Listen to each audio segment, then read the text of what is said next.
Gracias al Señor por darme el privilegio nuevamente de poder compartir su palabra, hermanos. Es un honor y un gusto poder verles esta mañana. En verdad, yo no sé por qué hayas venido el día de hoy, pero yo sí sé la razón verdadera. Porque a lo mejor tú estás aquí esta mañana porque te trajo tu esposa, ¿no? A lo mejor vienes obligado por algún problema que están pasando y dices, no, pues tienes que ir a la iglesia conmigo. A lo mejor hoy estás por esta circunstancia. A lo mejor tienes un problema económico o traes un problema en tu hogar y has decidido estar aquí porque crees que aquí vas a encontrar alguna solución. ¿Y sabes qué?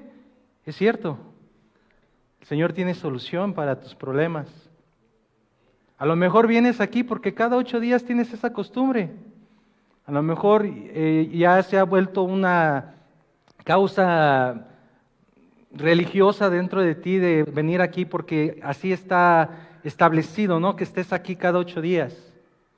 Mira, probablemente todas estas causas sean ciertas, pero si tú hoy estás aquí, es porque el Dios soberano decretó que hoy estuvieras aquí para escuchar la prédica. Y precisamente el tema va a tratar mucho acerca de nuestro Dios soberano. Así que les voy a pedir de favor que pongan mucha atención. Y estamos estudiando ya empezamos, ¿verdad? El libro de los Hechos de los Apóstoles. Y hoy nos corresponde estudiar parte del capítulo 4. Para los que hoy nos acompañan por primera vez, queremos comentarte que somos una congregación que estudia la palabra verso a verso. Y a través de estas pasadas semanas hemos estado estudiando, escudriñando acerca del libro de los Hechos. Es un libro sorprendente, sobrenatural, que habla el actuar del Espíritu Santo en medio de su iglesia. Esta iglesia primitiva, como le llaman, esta iglesia primera, fundada por los apóstoles que el Señor había preparado con su ministerio. 12 hombres, nada extraordinarios, pescadores, cobradores de impuestos, un guerrillero, gente común y corriente como tú y como yo. Y el Señor les iba a encomendar la misión más grande y sorprendente de la historia de la humanidad: compartir las buenas nuevas del Evangelio, de que Dios salva. Ese es el mensaje que estos hombres tenían que empezar a difundir en un mundo que odiaba la luz, odia la luz. En los primeros capítulos de Hechos vimos primeramente la ascensión de nuestro Señor y cómo estos hombres son encomendados a esperar la promesa del Espíritu Santo. Ellos están en el aposento alto y nos narra el libro que fueron llenos del Espíritu Santo, que lenguas como de fuego se posaron sobre ellos y que de pronto ellos empezaron a hablar en diferentes idiomas. Recordemos que esto sucedió en el día del Pentecostés, una fiesta judía en la cual muchas personas de diferentes partes del mundo asistían. Entonces, personas de diferentes lugares escuchaban hablar a estos hombres en su propio idioma y decían, wow, qué maravilla es esto. Porque muchos sabían que estos hombres eran galileos, hombres sin estudios. Sin embargo, el Espíritu Santo obró por medio de ellos para poder empezar a divulgar la palabra que se les había encomendado, el Evangelio de nuestro Señor. Dice el capítulo el capítulo 2, que Pedro entonces, lleno del Espíritu Santo, da su primer sermón, su primer predicación del Evangelio. Y 3,000 personas fueron convertidas ese día. Qué maravilla, ¿no? 3,000 personas recibieron el mensaje del Evangelio, el poder de Dios. Después, vemos a Pedro y a Juan dirigiéndose al templo en el horario de su acostumbrada tiempo de oración. Y dicen que había un hombre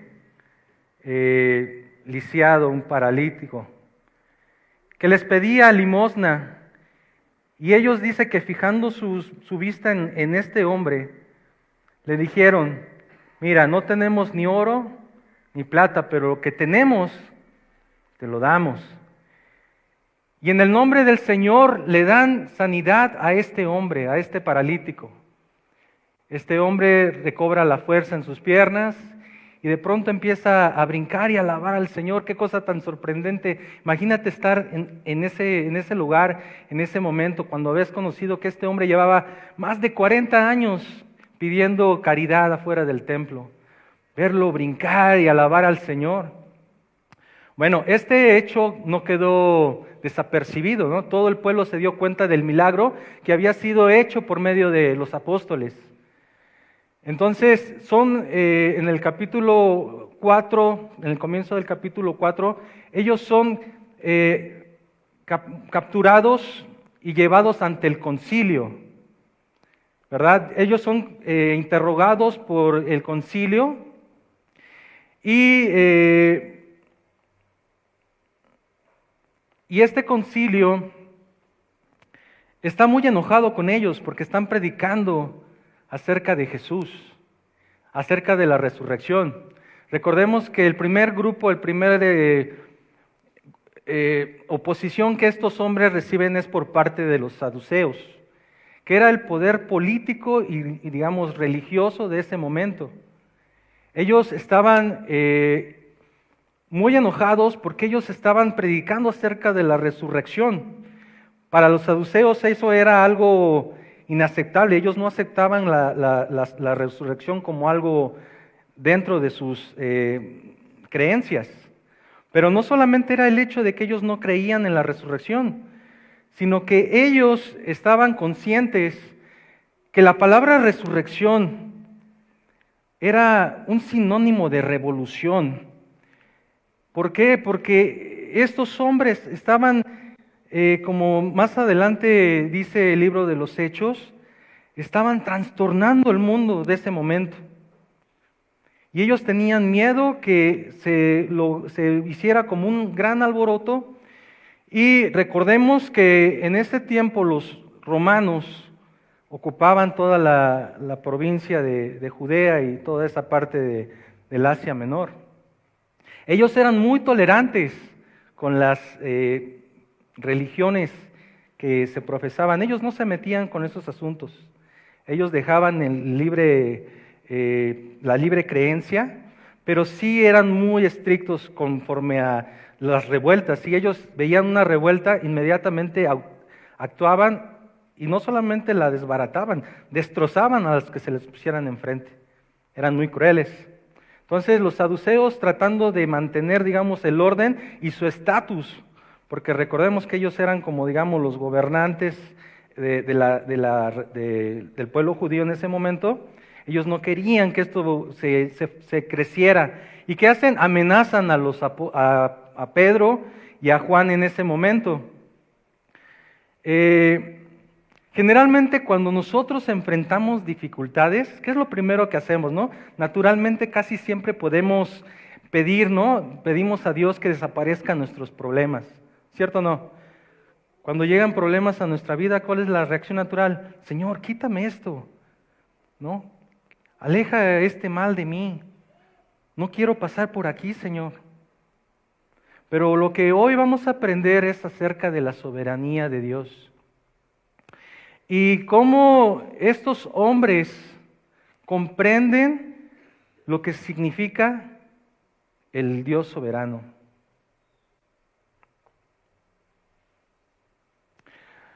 No podemos olvidar que este Pedro conocía este concilio. Él sabía que estos hombres que hoy les amenazaban eran los mismos hombres que acusaron injustamente, mentirosamente a nuestro Señor y que llevaron a cabo pues lo que se llama la pasión de Cristo, ¿no? Estos hombres acusaron al Señor, lo llevaron a un juicio y lo declararon culpable injustamente. Pedro estaba consciente de esa realidad, que las personas que ahora lo amenazaban a él eran las mismas. Y recordemos que Pedro, semanas atrás, había negado al Señor 3 veces. ¿De dónde había de pronto este hombre tomado ese valor? No solamente para poder enfrentar a este concilio, sino para no renunciar a su fe. Y es solamente el poder del Espíritu Santo. El Espíritu Santo llena a Pedro de este valor, de este coraje, para no volver a caer en el mismo error que había cometido anteriormente, de negar al Señor. Sino al contrario, ¿no?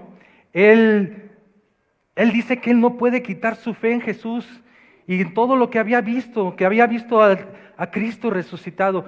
Él era testigo junto con Juan y nada ni nadie los podía callar. Ese es el poder del Espíritu Santo. Hombres comunes y corrientes que en un momento estaban llenos de temor, llenos de dudas, siendo transformados por el poder del Espíritu Santo y ahora valientemente enfrentando esta oposición. Increíble, ¿no? Es hermoso saber cómo la palabra del Señor nos lleva a conocer todos estos hechos. ¿Por qué? Porque tanto tú como yo enfrentamos las mismas cosas que enfrentaron estos hombres, de diferentes maneras, pero al fin seguimos enfrentando lo mismo. Así que les voy a pedir de favor que abramos nuestra Biblia en Hechos de los Apóstoles capítulo 4 y vayamos al versículo 23.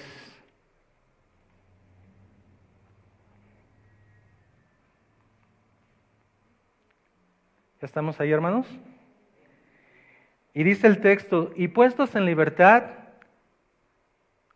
recordemos que estaban en el concilio y fueron interrogados, fueron amenazados, y dice el texto, y puestos en libertad, vinieron, ¿a quién? A los suyos, vinieron a sus demás hermanos. Mira, muchas veces cuando tenemos problemas, lo primero que hacemos es correr con la vecina, o corremos a un amigo, o preferimos escuchar a cualquier persona, ¿no? Pero aquí hay algo muy importante. Dice que ellos cuando empezaron a ver la dificultad, vinieron a los suyos. Ellos no se fueron a su casa a descansar, inmediatamente vinieron a los suyos. Cuando tú tengas problemas, dificultades, ven a los tuyos. Ven a tus hermanos en Cristo. Ven al Señor. Vinieron a los suyos y contaron todo lo que los principales sacerdotes y los ancianos les habían dicho. Entonces Pedro y Juan salen del concilio y van a los suyos y les van a contar a ellos lo que les había tocado pasar. Voy a hacer un breve resumen de Hechos capítulo 4 de los primeros versículos. Versículo 2, estaban muy disgustados porque los apóstoles enseñaban a la gente y proclamaban la resurrección que se había hecho evidente en el caso de Jesús. Versículo 7, hicieron que Pedro y Juan comparecieran ante ellos y comenzaron a interrogarlos. ¿Con qué poder o en nombre de quién hicieron ustedes esto? Versículo 13, los gobernantes, al ver la osadía con que hablaban Pedro y Juan y al darse cuenta de que eran gente sin estudios ni preparación, quedaron asombrados y reconocieron que habían estado con Jesús. Qué cosa tan hermosa. Ellos sabían que eran hombres sin estudios, los menospreciaban, pero encontraron algo muy verdadero. Reconocieron que estos hombres habían estado con Jesús. ¿No te gustaría que de ti dijeran algo así? No, pues este hermano tal vez no sepa mucho, o a lo mejor no tiene tantos recursos, pero se nota que ha estado con el Señor. Se nota que has estado con el Señor. Que se note, hermano, que has estado con el Señor. Estos hombres se dieron cuenta que Pedro y Juan habían estado con Jesús.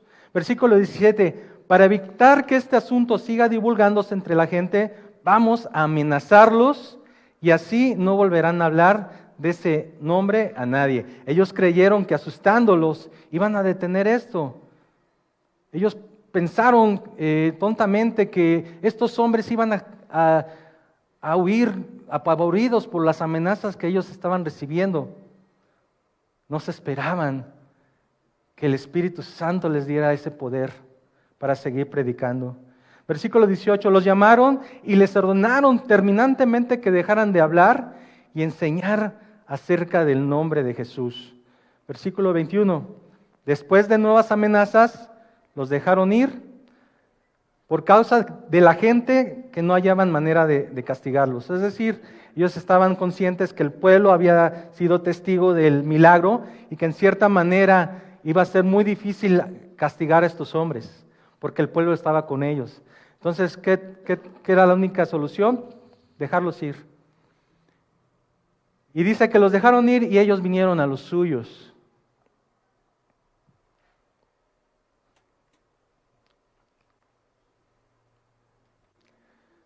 Y habiéndolos oído, alzaron unánime su voz a Dios y dijeron. Aquí hay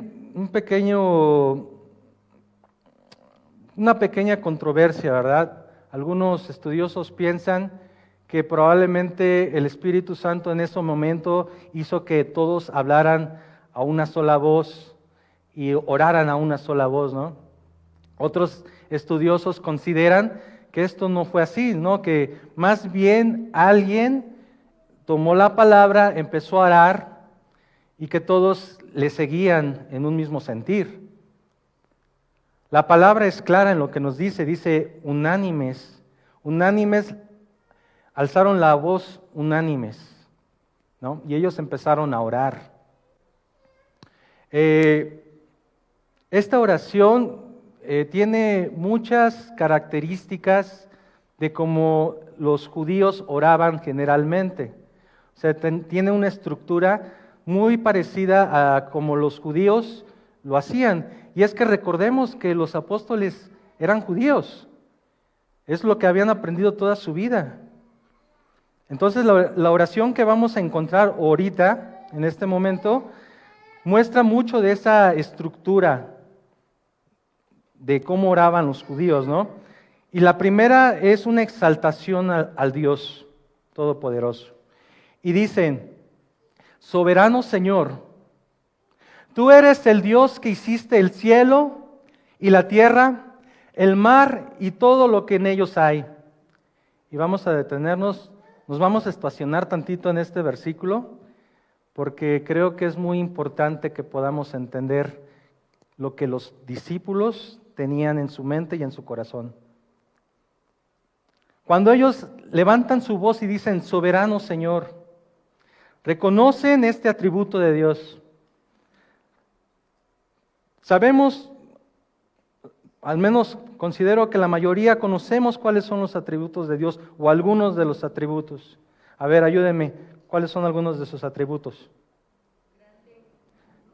Es grande, omnipotente, todopoderoso, omnisciente, omnipresente. Son atributos de nuestro Dios, ¿no? Pero cuando hablamos de la soberanía de Dios, hablamos de un atributo que enmarca a todos. Porque para ser soberano necesita hacer ejercicio de los otros. Dios es soberano sobre toda la creación, hermanos. Él gobierna todo el universo. No hay nada, ni un centímetro cuadrado dentro del universo donde Dios no sea soberano.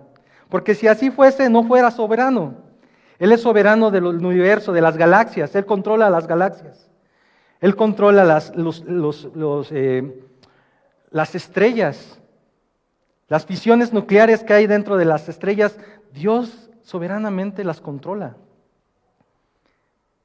Él controla el planeta y todo lo que en él se lleva a cabo. Controla el clima, Él controla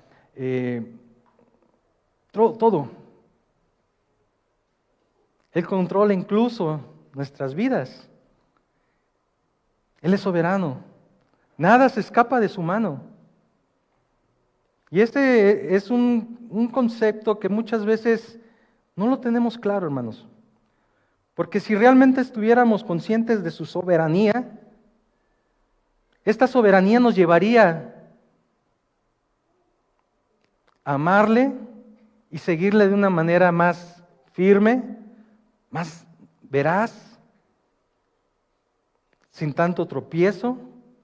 Sin embargo, es esta deficiencia que tenemos en comprender lo que significa su soberanía, la que muchas veces no nos permite seguir creciendo en nuestra fe. Él controla, hermanos. Él es soberano. Él controla las cosas buenas, pero ¿qué crees? Que también tiene control sobre las cosas malas. Y no es porque Dios sea malo. No hay dualidad en Dios. Dios es bueno. Dios es bueno, hermanos. Y en la historia, Él es soberano. Él controla todo. Él, como un buen ajedrecista, va moviendo las fichas para llegar a un propósito general para la humanidad, pero también un propósito particular para ti. Él controla cada movimiento de tu vida, tus errores, tus fracasos. De alguna manera misteriosa, Dios las utiliza para seguir cumpliendo su plan en ti. Qué grande es nuestro Dios, Dios soberano, soberano Señor. Tú eres el Dios que hiciste el cielo y la tierra. Postrémonos ante esa majestad, hermanos. Dios, Él es el Rey. Él dice y se hace. No hay nada ni nadie que pueda oponerse a la voluntad de Dios soberano. Nada. Decía Martín Lutero, ni el diablo puede. Lutero decía que el diablo era el diablo de Dios, y es verdad, es su criatura. Y él tiene que pedir permiso a Dios para hacer lo que tenga que hacer. Los ángeles, los arcángeles, todos se someten a su voluntad. Entonces te preguntarás, bueno, si es Dios soberano, entonces ¿por qué tantas cosas malas pasan a nuestro alrededor en nuestras vidas? ¿Por qué? Si Dios es bueno, si Dios es bondadoso, ¿por qué permite que todo esto suceda en nuestro mundo? Y es una pregunta que ha cautivado a cada hombre, yo me imagino. La realidad es que no hay una respuesta que pueda llenar nuestra curiosidad o nuestra intención de conocer el por qué. La realidad es que Dios es Dios y Él ha hecho un plan. Desde la eternidad, mucho antes de haber hecho la creación, ya tenía Él un plan. Y tu vida, tus circunstancias, ya estaban en la mente de Dios mucho antes de la creación. Y es algo que es difícil de entender. En nuestra mente finita y en nuestra mente tan limitada, esto es imposible de comprender. Pero Dios ya tiene un plan. No es como que las cosas de pronto se salgan de control y diga, oh, ya se me fue esto de las manos. Jamás va a pasar eso.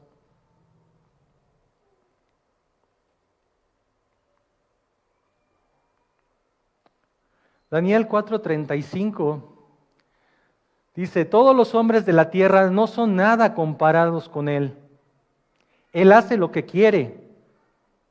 Entre los ángeles del cielo y entre la gente de la tierra, nadie puede detenerlo ni decirle, ¿por qué haces estas cosas? Nadie. Él es Dios soberano, Dios bueno.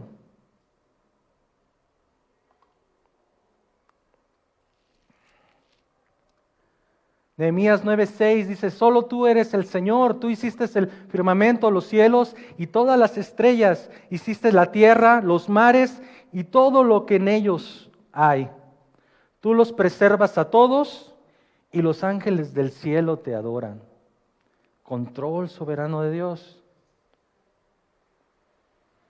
Pero si te das cuenta también, esta oración de Esdras tiene como mucha similitud con lo que están diciendo ahora los apóstoles.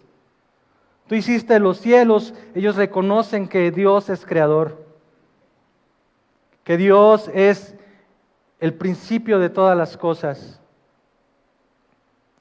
Primera de Crónicas 29, David dice en su oración, todos, oh Señor, son la grandeza, tuyos, oh Señor, son la grandeza, el poder, la gloria, la victoria y la majestad. Todo lo que hay en los cielos y en la tierra, ¿de quién es? Es tuyo. Oh Señor, y este es tu reino. Él es rey, hermanos. Te adoramos como el que está por sobre todas las cosas. David, inspirado por el Espíritu Santo, da estas palabras, esta oración en el libro de Primera de Crónicas. Él tenía la intención de edificar el templo a Dios. ¿Era algo bueno? Sí. Él quería construirle un lugar digno para Dios. Pero ¿qué crees? Dios no lo dejó. Dios no le permitió que él pudiera construir. Y uno se pregunta, ¿pero por qué? David, el gran rey, ganó guerras, conquistó reinos. ¿Por qué no le permitió? Voluntad de Dios. Pero le permitió a su hijo Salomón construir el primer templo. Entonces, ¿qué hizo David? Dice su palabra que entonces David hizo lo único que podía hacer, y que a veces es lo más difícil, conseguir la plata para poder financiar el templo. Él hizo lo que estaba en sus manos para que ese anhelo que tenía en su corazón se llevara. Dios no le permitió hacerlo, pero sí se lo permitió a su hijo Salomón. Dios es soberano. Nada se escapa, hermanos, de las manos de Dios. Regresamos a nuestra lectura, versículo 25. Que por boca de David tu siervo dijiste, ¿por qué se amotinan las gentes y los pueblos piensan cosas vanas? Se reunieron los reyes de la tierra y los príncipes se juntaron en una contra el Señor y contra su Cristo. Bueno, recordemos que están haciendo una oración. Ellos están orando al Señor. Y van a citar el Salmo 2. Esta porción que tú ves aquí, más a rato si gustas ir a tu Biblia, el Salmo 2, vas a encontrar estas palabras. Quiere decir una cosa, primeramente que los apóstoles van a la palabra de Dios para tratar de entender lo que está sucediendo. No fueron a preguntarle a nadie, fueron a la palabra de Dios. Y recordaron el Salmo 2. Recordaron que había en el Salmo 2 una profecía mesiánica acerca del Señor. Dice, ¿por qué se amotinan las gentes y los pueblos piensan cosas vanas? Aquí probablemente cuando dicen que a una voz ellos oraban, muy probablemente las personas que estaban reunidas en ese momento conocían el Salmo 2. Y es muy probable que ahí sí todos hayan hablado a una sola voz y hayan expresado este salmo. Ellos conocían la palabra, hermanos. Se reunieron los reyes de la tierra y los príncipes se juntaron en una contra el Señor y contra su Cristo.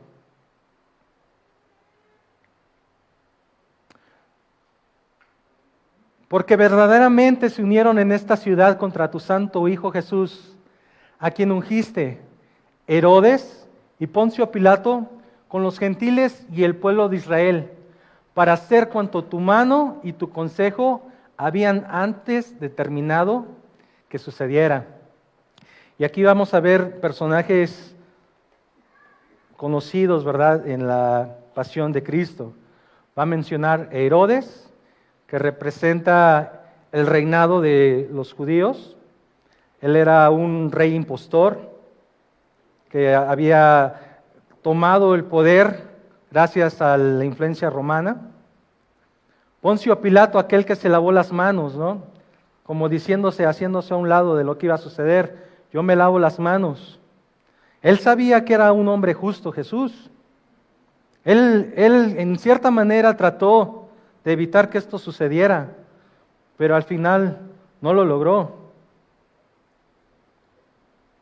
También vemos aquí a los gentiles, ¿no?, aquellos hombres romanos que azotaron cruelmente y vilmente al Señor, que lo escupieron. Y el pueblo, ese pueblo que gritaba, crucifícale. Ese pueblo que estaba enardecido en odio, gritando, crucifícale. Ese pueblo que representa a cada uno de ustedes y a mí, que no estábamos ahí físicamente, pero nuestras acciones gritan, crucifícale. Todos ellos se unieron para un fin: acabar con el justo.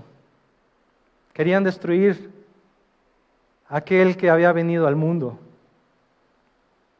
para salvación.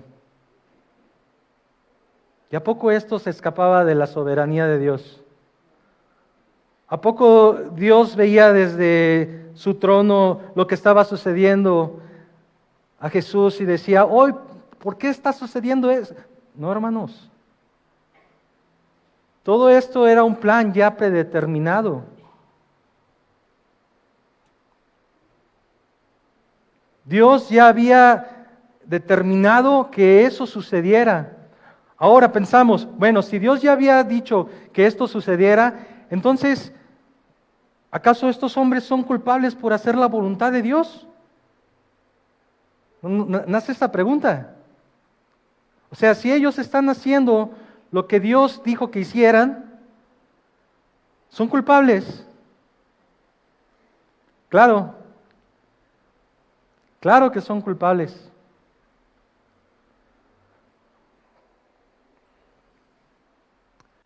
Santiago capítulo 1, versículo 13 y 15 dice, cuando sean tentados, acuérdense de no decir, Dios me está tentando. Dios nunca es tentado a hacer el mal y jamás tienta a nadie. La tentación viene de nuestros propios deseos, los cuales nos seducen y nos arrastran. De esos deseos nacen los actos pecaminosos y el pecado. Cuando se deja crecer, ¿qué dice? ¿Da luz qué? La muerte. Dios no es que controlaba a estos hombres como títeres y les decía, ahora tienen que hacer esto. Dios usó la voluntad de estos hombres perversos de una manera misteriosa que no podemos entender. Dios usa el corazón perverso de estos hombres romanos, que para decirlo claramente no es que ellos hayan sido buenos y que de pronto se haya llenado de maldad. No, estos hombres eran malos, de siempre. Estaban acostumbrados a matar, estaban acostumbrados a hacer daño. No eran hombres buenos. Dios no los obligó a azotar a su hijo, pero sí permitió que esa maldad se llevara a cabo para cumplir sus planes.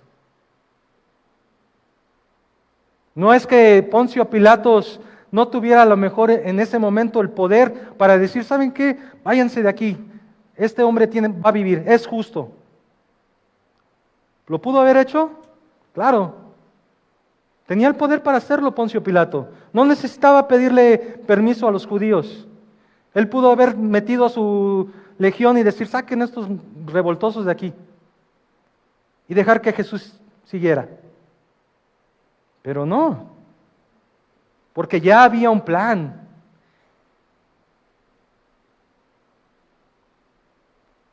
Un plan que no podemos entender. ¿Cómo es que Dios utiliza esto tan perverso, tan malo, para llevar a fin algo tan bueno y tan maravilloso como es tu salvación y la salvación de todos nosotros? ¿Cómo? Incomprensible, hermanos. Solamente en la mente de Dios. ¿Quién podrá entender la mente de Dios? Nadie.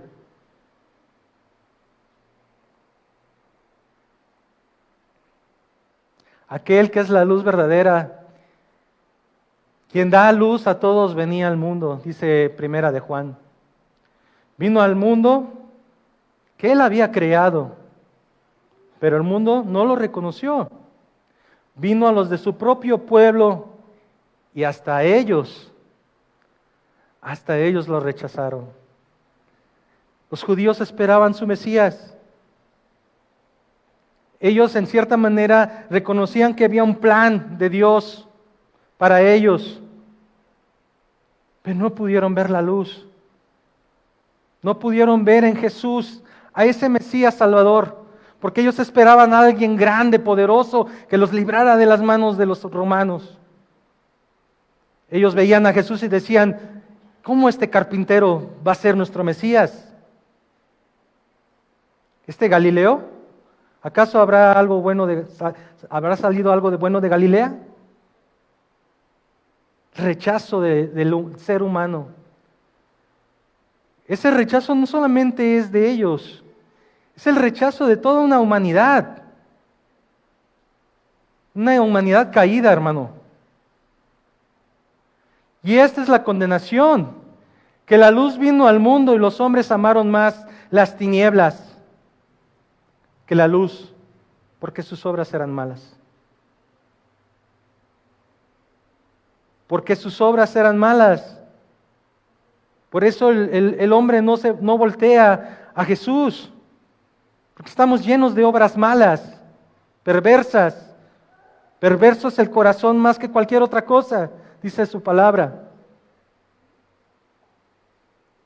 Nosotros no tenemos la capacidad de voltear a ver a Jesús.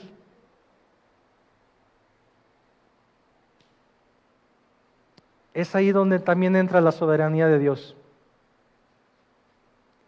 Porque de Él es la salvación. Toda la salvación es de Él. No hay nada que tú o yo podamos hacer para merecerla o para ganarla. Amábamos más las tinieblas. Tuvo que venir Dios a este mundo para mostrarnos esa luz. Todos los que vienen a mí yo no echo fuera. Eso es lo que el Señor dice. Es esa invitación para todos. Pero ¿por qué no todos vienen? Porque amaron más sus tinieblas. Vengan a mí todos los que estén cansados y trabajados. ¿Por qué no vienen todos? Todos estamos en esa condición.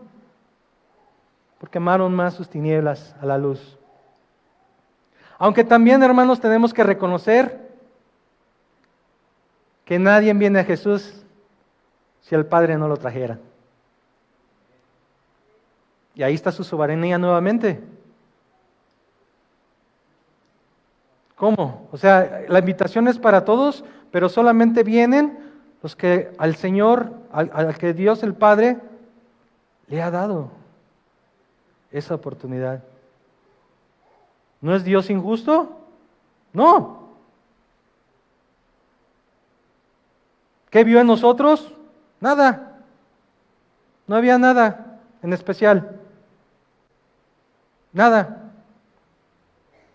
Dice que fue solamente por el puro afecto de su voluntad, porque así Él lo quiso, porque así a Él le plació y le dio la gana. Si tú hoy estás aquí y estás en Jesús, es por su soberanía, hermano, nada más.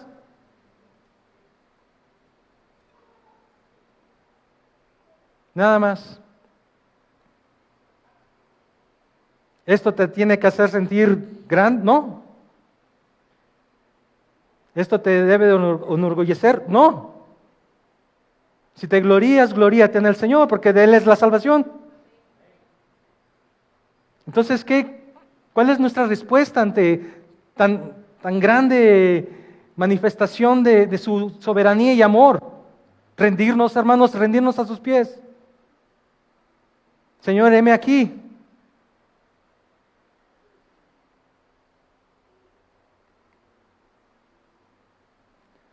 Isaías 46, versículo 9 y 10 dice, recuerden las cosas que hice en el pasado, hablando Dios, pues solo yo soy Dios. Categóricamente ahí Dios nos habla, porque solamente yo soy Dios, no hay otro Dios. Yo soy Dios y no hay otro como yo. Solo yo puedo predecir el futuro antes que suceda. Todas mis palabras, todos mis planes se cumplirán, porque yo hago todo lo que deseo. Soberanía, hermanos. Dios soberano. Versículo 29. Y ahora, Señor, mira sus amenazas. Regresamos a la oración. Ahora, Señor, mira sus amenazas y conceda a tus siervos que con todo de nuevo hablen tu palabra. Y ahora, Señor, mira sus amenazas y destrúyelos. ¿No, verdad? A lo mejor si hubiera sido el Juan y el Jacobo de los evangelios, era lo que hubiesen dicho en su naturalmente, ¿no? Dios tiene el poder para destruirlos. Si Él quiere que al otro día no amanezca ninguno de los saduceos, para Dios no hay problema. Pero estos hombres entendieron que el plan de Dios es mucho más grande. ¿Y qué es lo que piden? Piden que les dé denuedo, que les dé valentía, que les dé valor para hablar su palabra.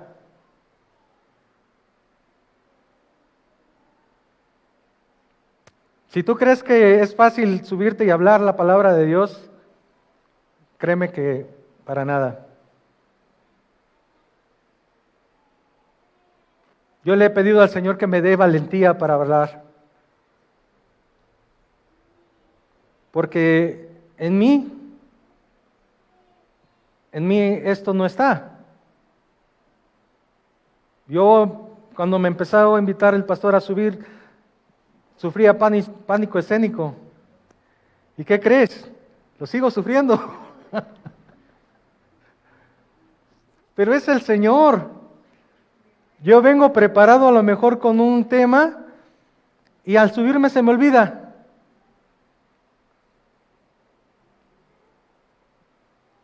Pero es su voluntad soberana la que Él quiere hablar, no lo que mi intelecto pueda tratar de entender. Su voz soberana. Danos de nuevo, hermano. ¿Por qué te da miedo hablar del Señor?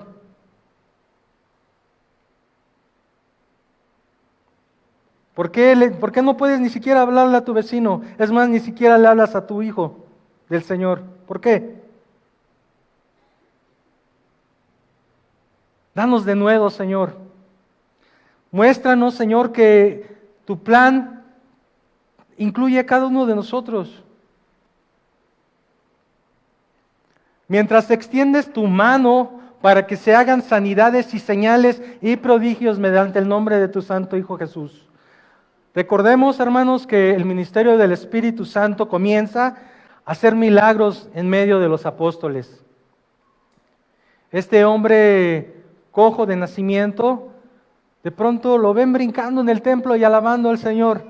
Milagros, prodigios, señales. ¿Es acaso que ya no hay milagros y señales en estos días? ¿Se acabó ese ministerio en la iglesia? Hay charlatanes que tratan de usar esto para ganar adeptos, ganar más gente, subir sus ofrendas.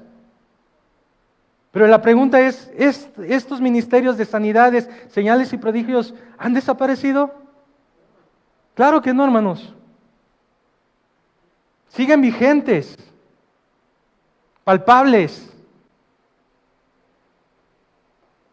en medio nuestros.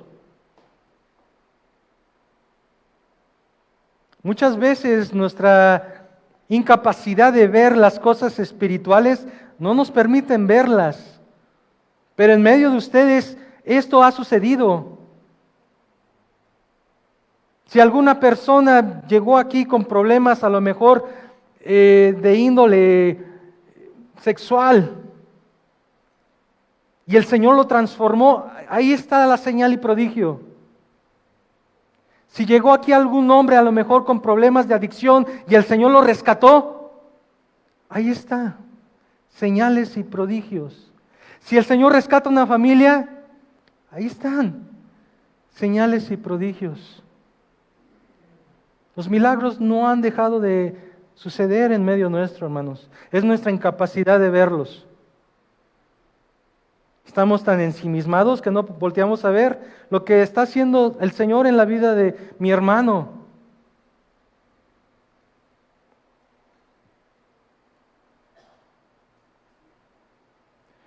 Cuando hubieron orado, el lugar en el que estaban congregados tembló. ¿Quién le gustaría que este lugar temblara? No le saque. Cuando hubieron terminado de orar, el lugar tembló. ¿Está temblando tu corazón en este momento, hermano? ¿Está hablando el Espíritu Santo a ti?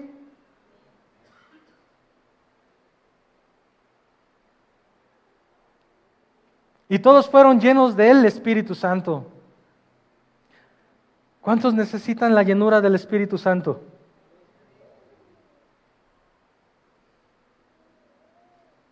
Yo la necesito todos los días, hermano.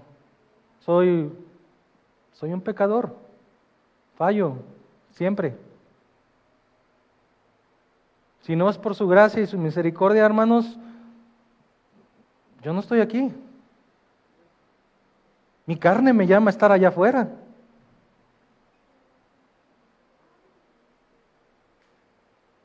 Milagros y prodigios.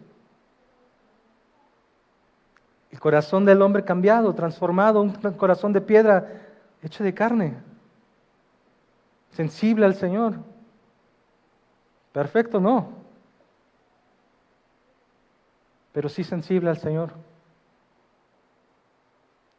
Y todos fueron llenos del Espíritu Santo y hablaban con denuedo la palabra de Dios. Qué gran avivamiento en esta iglesia, ¿verdad? ¿A quién le gustaría que eso mismo que sucedió en este capítulo de Hechos sucediera aquí? ¿Qué estás dispuesto a hacer para que esto suceda?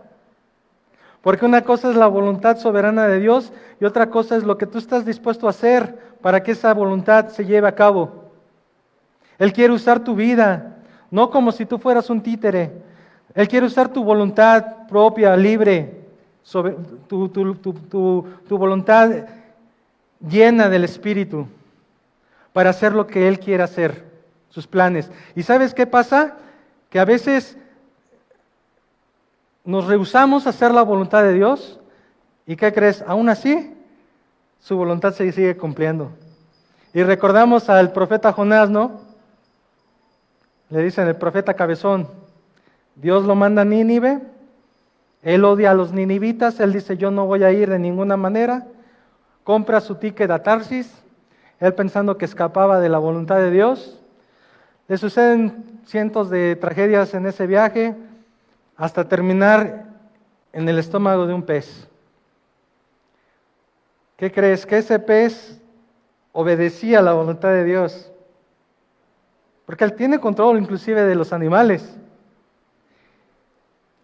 Hizo hablar a un burro para poder amonestar a Balaam, y hoy está usando este burro para hablarles a ustedes. Entonces, el Señor tiene soberanía. Tiene soberanía, hermanos. Jonás fue escupido por el pez. ¿Y qué crees? Tuvo que ir a Nínive de todas maneras, en contra de sus deseos, lógicamente. Va de mala manera, es el peor profeta que puedas encontrar en toda la palabra de Dios. O sea, si en la escuela dominical tratan de exaltar a Jonás, es un error. Jonás fue el peor de los profetas, fue a fuerzas, usó 4 palabras. 40 días, Nínive será destruida. Ese fue su sermón. ¿Pero qué crees? Que los ninivitas obedecían a Dios. Entonces ves que un pez obedece a Dios, que los del barco donde fue naufragado, donde fue aventado Jonás, obedecían a Dios. Los ninivitas obedecían a Dios, y el único que no obedecía a Dios, ¿quién era? Jonás. Hasta que chocó con su soberanía, con la pared de su soberanía, y tuvo que hacer lo que al fin Dios quería que Jonás hiciera. No esperes a chocar con la soberanía de Dios para decir, sí, Señor, voy a hacer lo que tú me estás pidiendo. Porque muchos somos así, de necios y tercos. Hasta que chocas con la soberanía de Dios es cuando dices, ok, Señor, ahora sí. Te da miles de oportunidades de inmiscuirte en su obra. No, después, ahorita no tengo tiempo, tengo mucho trabajo. Ponemos cientos de pretextos, hermanos, cientos, para evitar la voluntad de Dios. Y nomás pasa que sales y tienes un choquecito, y de pronto te endeudas, y ay, Dios mío, ¿dónde estabas? O te cae una enfermedad y, Señor, ahora sí, si me salvas, si me sanas, ahora sí voy a hacer lo que tú me dices. Mentira. Muchas veces Dios en su misericordia te sana y ¿qué crees? Regresas nuevamente a lo mismo. ¿Por qué? Porque no hemos comprendido su soberanía. Dios es soberano, hermano. No choques contra la pared.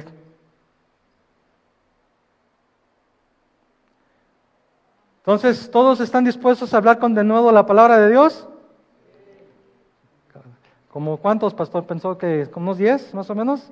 Bueno, ya es ganancia. Ya es ganancia. ¿Están dispuestos de nuevo a hablar la palabra de Dios? Sí. Que sea un compromiso tuyo con Dios, no es con nosotros. Nosotros no somos nada. Al que vas a dar cuentas es al Dios soberano. Esta oración tiene 5 puntos muy importantes que, bueno, al menos yo encontré, ¿verdad? La oración efectiva tiene estos 5 puntos. Primero, medita la palabra de Dios. Si quieres conocer la palabra de Dios, medita en su palabra.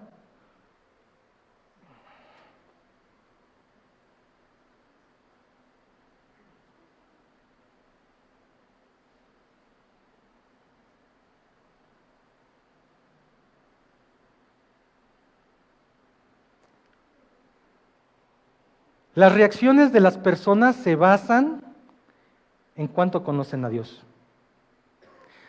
Si tu conocimiento es limitado del Señor, si tú tienes un Dios chiquito, entonces vas a actuar de esa manera. Pero si tu Dios es enorme, es majestuoso, lleno de poder, todopoderoso, entonces tus reacciones van a ser conforme a tu conocimiento de este Dios. Y es a través de su palabra que lo conocemos, hermano, no hay otra manera. Dios se revela en las Escrituras. Abre tu palabra, busca a Dios. ¿Cuántas veces no has recibido esta exhortación? Busca a Dios en la palabra. Ay, hermano, es que yo no le entiendo. Sigue tratando.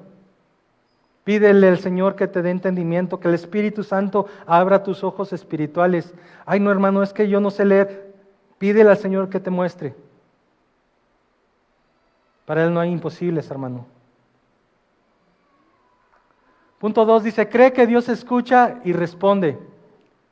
Cuando vamos en oración, tenemos que tener muy claro que tiene que ser con toda nuestra fe. Si vamos a Dios pidiendo algo pensando que a lo mejor no lo va a hacer, no va a suceder. Recordemos Hebreos capítulo 11, ¿no? La fe es la certeza de lo que se espera, la convicción de lo que no se ve. Es una certeza, tú tienes que tener esa mente, que Dios va a ser conforme a su voluntad. Y su voluntad es buena, agradable y perfecta en todo momento.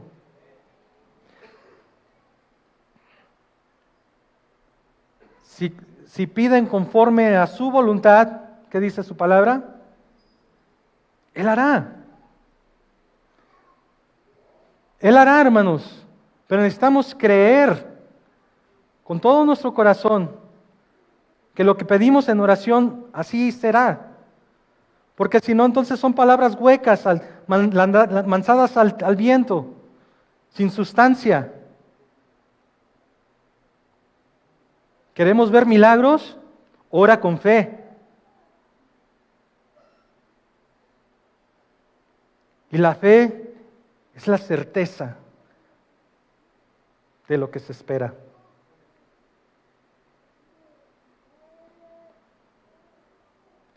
La motivación correcta, hermanos. Estos hombres encontraron una motivación correcta, ¿no? Danos denuedo, danos valor, danos coraje para poder seguir haciendo tu voluntad, tu mandato para nosotros. No están pidiendo que Dios acabe con estos hombres. No están pidiendo que su vida sea más sencilla. No están pidiendo que se han quitado sus problemas. Motivaciones correctas. Punto 4. Persistencia y perdón. Tenemos que ser persistentes, hermanos, en nuestra oración. Persistir, persistir, persistir. Y perdonar. Y ahí es en donde dicen, la puerca torció el rabo. Perdonar. Porque muchos dicen, sí, ya perdoné. Pero solamente necesitan recordar algún episodio malo en tu vida para llenarte nuevamente de ese resentimiento. Porque muchas veces te saca la lengua el hermano y ya lo traes en tu mente mal pensada muchos días. El perdón, hermanos, es indispensable para llegar a Dios. Perdona nuestras ofensas, así como también perdonamos a los que nos ofenden. Perdonemos, hermanos. Esa es la llave. Y por último, la dependencia del Espíritu Santo. La obra es de Dios, la obra es del Espíritu Santo. Nada de lo que hagamos funciona y sirve si no está en la ecuación el Espíritu de Dios. Podremos hacer miles de cosas aquí en la iglesia, programas evangelísticos, podremos tratar de invitar a miles de personas, pero si el Espíritu de Dios no está en medio nuestro, no sirve de nada. Dependencia del Espíritu Santo, hermanos. Hermanos, que la soberanía del Señor les bendiga. Gracias al Señor porque Él es fiel y es tan fiel que hoy estás aquí, hermano. Pudiste no haber despertado, pero hoy estás aquí. Espero que no estés chocando contra la pared de su soberanía hoy. Y si estás, qué bueno. Qué bueno que el Señor despierte esto en ti. Oremos. Padre, en el nombre de Jesús te damos tantas gracias esta hermosa tarde, Señor, por tu bendición, por tu amor, pero sobre todo por tu soberanía, Señor. Gracias, Señor, porque hoy podemos llevarnos en nuestro corazón que tú tienes control de todo. de las cosas pequeñas y de las cosas grandes que suceden. Bendice por favor a mis hermanos, cualquiera que sea su situación, Señor, que tu soberanía poderosa los levante, Señor. Les llenes, Señor, de tu Espíritu y que les des palabra con denuedo para poder llevarla afuera, Señor, a su familia, a sus amigos, Señor. Bendice a cada uno de ellos. Gracias, Señor, por tu amor en Cristo Jesús. Amén. Hermanos, Dios les bendiga. ¿Ya están listos para la segunda predicación? Eso es todo. No, no es cierto, hermanos. Bueno, antes de pasar al tiempo de las ofrendas, gracias, Fer. Vamos a darle espacio a los pequeños que tienen una presentación breve pero sustancial.